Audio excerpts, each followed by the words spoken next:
निशंक हो निर्भय हो मनारे, प्रचंड स्वामी बळपाठीशी रे. अतर्क्य अवधूत हे स्मरणगामी, अशक्य ही शक्य करतील स्वामी. श्री स्वामी समर्थ. माझ्या यूट्यूब चॅनलमध्ये सर्व स्वामी सेवकांचं हार्दिक हार्दिक स्वागत आहे. तर बघा, मी आज एक व्हिडिओ घेऊन आलेली आहे. तो आहे बुद्धी, की बुद्धी तल्लख कशी राहणार यासाठी एक मंत्र मी तुम्हाला आज सांगणार आहे. तर सरस्वतीचा हा बीज मंत्र आहे. हा बीज मंत्र आपल्याला जेव्हा आपण अभ्यास करतो, जेव्हा विद्यार्थी दशेमध्ये, आता बरेचशा विद्यार्थ्यांची आता परीक्षा येणार आहे, तर बरेचसे विद्यार्थी हे आता अभ्यासाला लागलेले असतीलच. तर या विद्यार्थ्यांनी काय करायचं आहे की मी जो मंत्र सांगणार आहे तो मंत्र एकदा लक्षपूर्वक ऐका. ओम ह्रीं श्रां श्रीं श्रीं श्रूं हं सा थ थः ठः ठः सरस्वती भगवती विद्या प्रसाद कुरु कुरु स्वाहा. हा मंत्र, जो या मंत्राने पाणी भरून ते आपल्याला प्यायचे आहे, त्यामुळे बुद्धी तल्लख होते, शीघ्र विद्याप्राप्ती होते. आणि हे पाणी ज्या वेळेला आपण तयार करणार आहोत किंवा हा जो मंत्र आपण बोलणार आहोत, त्यावेळेला आपल्याला हा मंत्र देवघरासमोर बसून, ज्याची परीक्षा आहे त्या मुलाने देवघरासमोर बसायचं आहे. आपले जर स्वामी सेवेकरी असतील, त्यांची मुले असतील, तर देवघरासमोर बसून स्वामींना प्रार्थना करायची आहे की मी जे कष्ट करत आहे त्या कष्टाचं फळ मला प्राप्त व्हावं. मी जेवढा माझ्याकडून मी जेवढा इमानदारीने अभ्यास करत आहे, त्या बाबतीत मला तुमची साथ हवी आहे. माझ्या कष्टाचं फळ हे मला मिळू देत. आणि त्यावेळेला एक तांब्याभर पाणी घ्या किंवा एक ग्लासभर पाणी घ्या, ज्याला जसं पाहिजे तसं.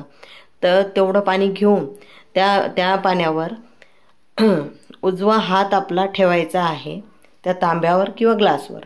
आणि त्या ठिकाणी ओम ह्रीं श्रां श्रीं श्रीं श्रूं हं सः थः थः ठः ठः सरस्वती भगवती विद्या प्रसादम कुरु कुरु स्वाहा. हा मंत्र 11 वेळेस, 21 वेळेस, ज्याला जमेल त्यांनी 108 वेळेस नक्की करावा.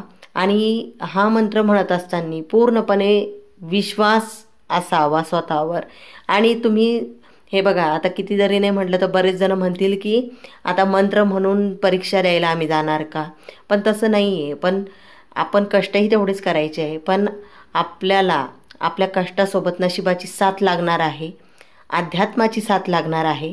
कुठेतरी आपल्याला मानसिक प्रबळता, बल हे मिळायला हवं, म्हणून आपण अध्यात्माकडे वळतो. कधीही बघा, आपल्याला जर खूपच निराशजनक असं विचार यायला लागले, त्यावेळेला आपण जर देवासमोर येऊन बसलो तर आपलं मन एकदम शांत होऊन जातं. तर त्यासाठी फक्त असं नाही आहे की तुम्ही फक्त हा मंत्र म्हणा आणि पाणी प्या आणि म्हणजे तुमची बुद्धी तल्लख होणार आहे. फक्त तुम्ही या प्रकारे तुमच्या स्वतःची तयारी करा की तुम्ही पाहिजे तेवढा अभ्यास करा. कारण कष्ट हे तर करावेच लागणार आहेत. ते कष्ट कोणालाही चुकत नाहीत, कारण कष्ट हे प्रत्येकाला करावे लागणार आहे, ज्या मार्गात तुम्ही आहात त्या मार्गासाठी. कारण कोणी आता इंजिनियर असेल, कोणी डॉक्टर असेल, प्रत्येकजण आपापल्या मार्गात त्या अभ्यासामुळेच तिथे पोहोचलेला आहे. तर त्यामुळे आपणही त्याच प्रकारे आपण देवावरही तेवढाच विश्वास ठेवायचा आहे, स्वतःवरही तेवढाच विश्वास ठेवायचा आहे. आणि आपल्या प्रगतीचे मार्ग हे आपण स्वतः उघडत असतो बघा. त्यामुळे तुम्ही अभ्यासही करा, पण त्याचबरोबर स्वामींचा जर तुम्हाला आशीर्वाद मिळणार असेल, सरस्वती मातेचा जर तुम्हाला आशीर्वाद मिळणार असेल, तर तो कोणाला नको आहे, तो सगळ्यांना हवा आहे. त्यामुळे हा मंत्र जो मी तुम्हाला दिलेला आहे तो त्या तांब्यावर उजवा हात ठेवून हा मंत्र बोलायचा आहे 11, 21, 108 वेळेस, ज्याला जसं जमेल तसं. आणि त्यानंतर ते पाणी पिऊन अभ्यासाला तुम्ही बसू शकता. आणि किती जरी नाही म्हटलं तरी तुम्हाला असं वाटत असेल की खूप मला असं वाटतंय की मी खूप म्हणजे आता खूप पाठ करतो. आता पाठ हा शब्द जुना आहे. हा लर्न आता मुलांना लर्न करणं माहिती की लर्न झालं पाहिजे माझं, तर लर्निंग जर तुम्हाला करायचं असेल तर तुम्ही उत्तर दिशेकडे तोंड करून बसावं किंवा पूर्वेकडे तोंड करून अभ्यासाला बसावं. जेवढं मला माहिती मी तेवढं सांगते आणि मी माझ्या मुलांकडून ह्या गोष्टी करून घेत असते की त्यांना मी दक्षिण दिशेला बसू देत नाही तोंड करून. दक्षिण दिशेकडे जर तुम्ही तोंड करून जर अभ्यासाला सुरुवात केली तर असं म्हणतात की तुम्ही जे काही तुम्ही लर्न करत आहात, पाठ करत आहात ते विसरून जाल. मग उत्तरेकडे मी त्यांना तोंड करून बसायला सांगते आणि ते अभ्यास करतात. किंवा माझ्या मुलीला जर वाटलं ती पूर्वेकडे तोंड करून बसून अभ्यास करते. म्हणजे तिला मी सांगितलेलं आहे की अशा दिशेला बसल्यानंतर हे फायदा आहे आणि ह्या दिशेला बसल्यानंतर हा तोटा आहे. तर तिला तिचं किमान हे तरी कळतं की मला अभ्यास करायचा आहे आणि अभ्यासात मला प्रगती करायची आहे, तर ती दिशांचा ती सुद्धा विचार करते. तर त्यामुळे तुम्ही सुद्धा या मंत्राचा उपयोग करावा आणि ज्या गोष्टी मी या व्हिडिओमध्ये सांगितले तेवढ्या तुम्ही कराल. आणि हा मंत्र मी तुम्हाला डिस्क्रिप्शन बॉक्समध्ये लिहून देते, म्हणजे ज्याला जमेल त्यांनी करावा.